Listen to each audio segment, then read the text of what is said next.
সময় জানো তো খুবই শক্তিশালী।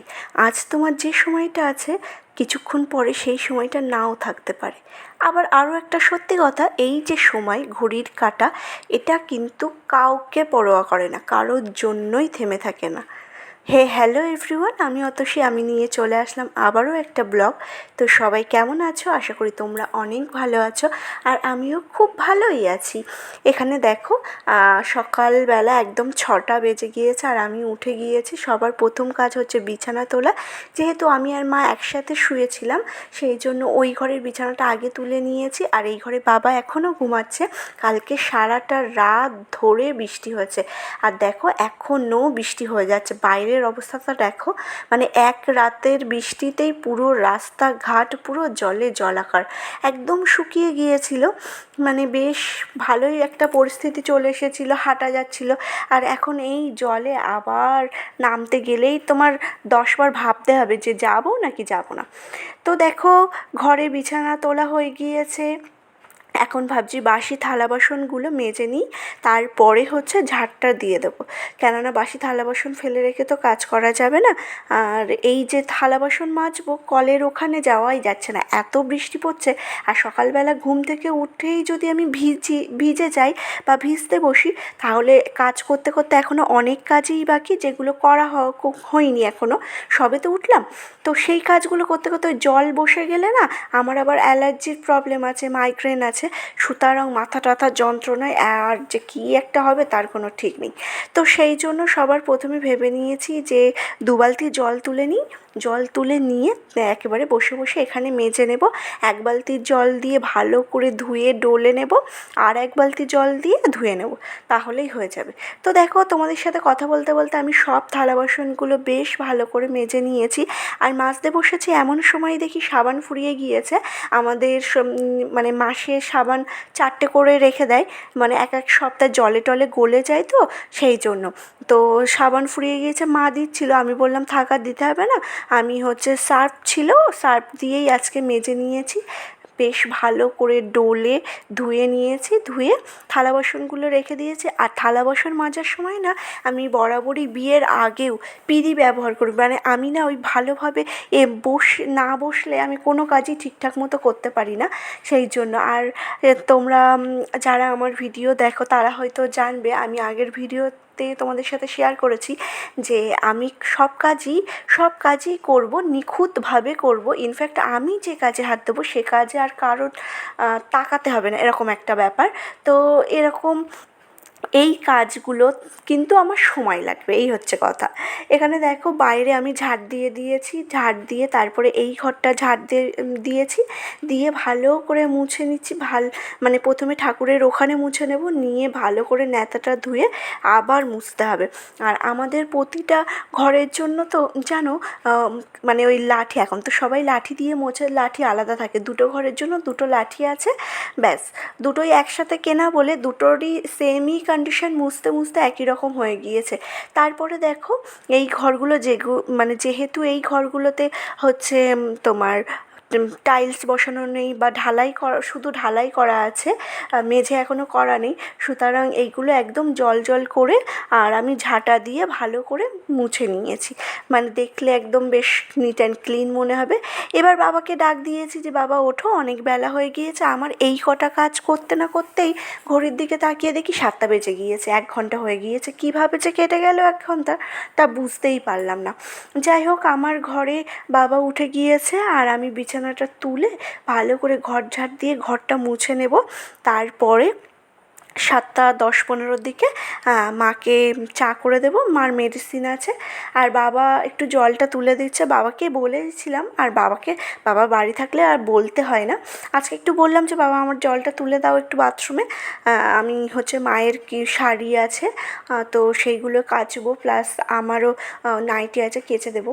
আমার অবস্থাটা দেখো, মানে ব্যায়াম তো কাজ করেই ব্যায়াম হয়ে যাচ্ছে। সেই মায়ের কথাটা মনে পড়ে গেল। আগে যখন বিয়ের আগে বলতাম আমি জিমে ভর্তি হব, আমি ব্যায়াম করতে হবে, আমার কমাতে হবে, ওজন কমাতে হবে, তখন আমার মা বলতো যে সকালবেলা ডেকে দেবো, উঠে সব কাজ করবি, দেখবি ঘেমে নিয়ে একাকার কীর্তন হয়ে যাবে, তখন এমনিই তুই কমে যাবি। যাই হোক, এখন সব কাজ হয়ে গিয়েছে, তো যাব স্নান করতে। স্নান মানে প্রথমে জামা কাপড়গুলো কেচে নেব, আর তারপরে স্নান করব। তো দেখো বাথরুমে সব জল তোলা হয়ে গিয়েছে, এর মধ্যে 7:15 বেজে গিয়েছে। আর আমি ফোনে অ্যালার্ম দিয়ে রাখি যখন কোনো ইম্পর্টেন্ট কাজ থাকে, যেমন মায়ের শরীরটা খারাপ, সুতরাং time to time medicine plus খাবার দিতেই হবে। তো চা করে বিস্কুট, ভাজা, কাইদানা, তারপরে হচ্ছে রুটি সব এক জায়গায় রেখে দিয়ে এসেছি। মা ব্রাশ করতে গিয়েছে, আমি এর ফাঁকে জলের বোতলগুলো দেখলাম একটাতেও জল নেই, সুতরাং সব কিছু ভরে রেডি করে আমি স্নান করতে গিয়েছিলাম। স্নান করে জামা কাপড় কেচে একেবারে বার হয়েছি। আর এই যে দেখো, ঠাকুরের এখানে সব ফুল বেশ এক সাজি হয়ে গিয়েছে ফুল। আর আমি সব মানে বাবা ভোলা মহেশ্বরকে স্নান করিয়েছি, প্লাস সব ঠাকুরকে স্নান করিয়ে মুছে চন্দন পরিয়ে তুলসী পাতা দিয়ে ফুল দিয়ে আমি হচ্ছে প্রণাম করে চলে গিয়েছিলাম। আর বাবা ভোগটা লাগাচ্ছে, যেহেতু আমি শাড়ি না পরে ঠাকুরের ভোগ দেওয়া যায় না, সেই ভোগটা আর কি ঈশ্বর নাকি গ্রহণ করেন না, এটা আমার শ্বশুর মশাইয়ের বক্তব্য। তো যেহেতু আমি শাড়ি পরিনি, সুতরাং আমি সব কাজই করে রেখে তারপরে বাবা শুধু ভোগটা দিয়ে দেয়। মানে আলতা পরানো মায়ের চরণে, চন্দন পরানো কৃষ্ণ দাদার, বাবা ভোলা মহেশ্বর সবার চরণে ফুল দেওয়া। যাই হোক, প্রণাম টনাম করে আমি চলে এসে খেতে বসেছি। আমি দেখো 3টে ব্রেড নিয়েছি, একটু হচ্ছে সেঁকে নিয়েছিলাম, আর এটাতে আর কিছুই লাগাইনি। আর আমি যেহেতু লিকার চা খাই উইদাউট সুগার, আমি একটু হানি দেই, মানে একদম তিত করে ভাবটা সকালবেলা খেলেই না কেমন একটা, আমার তো গলাটা না আসে বলে আমি একটু হানি দিয়েই খাই। যাই হোক, 1 চামচ মতো। আর একটু ভাজা নিয়েছিলাম, কায়দানা নিয়েছিলাম, সকালবেলা এটাতেই ব্রেকফাস্ট করে নিয়েছি। আর যেহেতু বাইরে অনবরত বৃষ্টি হচ্ছে, সেই জন্য ভাবলাম যে খিচুড়ি আর আলুর দম করবো, বেশ তাড়াতাড়িও হয়ে যাবে, প্লাস হচ্ছে খেতে বেশ ভালোই লাগবে, যেহেতু ওয়েদারটা খিচুড়ি আলুর দমের মতনই। তো যেমন ভাবা তেমন কাজ, যে চালে ডালে ভিজিয়ে দিয়েছিলাম, এখানে 250 গ্রাম মতো চাল ছিল আর 250 গ্রাম ডাল ছিল, দুটোরই সমান ছিল, যা দুটো 500 হয়ে গিয়েছে। আমরা 3 জন খাবো, 3 জন 3 দুগুণ 6, দুবেলা খাবো। আর হচ্ছে আমরা যেহেতু গ্রামে থাকি, সেই জন্য আমাদের না তরকারি আদান প্রদান হয়, আর এই প্রসেসটা আমার বেশ ভালোই লাগে। একটু ভালো কিছু হলে আমরা একটু একে অপরের বাড়িতে দেই। তারপরে তোমাদের সাথে কথা বলতে বলতে দেখো আমি খিচুড়িটা বসিয়েও দিয়েছি। এমন সময় হচ্ছে ডক্টর এসেছিলো মায়ের হচ্ছে প্রেশার চেক করতে। প্রেশারটা আজকে 10 মতো বেশি আছে, মোটামুটি নর্মালই আছে, যেহেতু তাড়াতাড়ি ওষুধ টষুধ খাইয়ে দিয়েছিলাম। আর বাবা বাজার নিয়ে চলে এসছে, আজকে শুক্রবার, আর সপ্তাহের বাজার ঢোকে আমাদের বাড়ি শুক্রবারেই।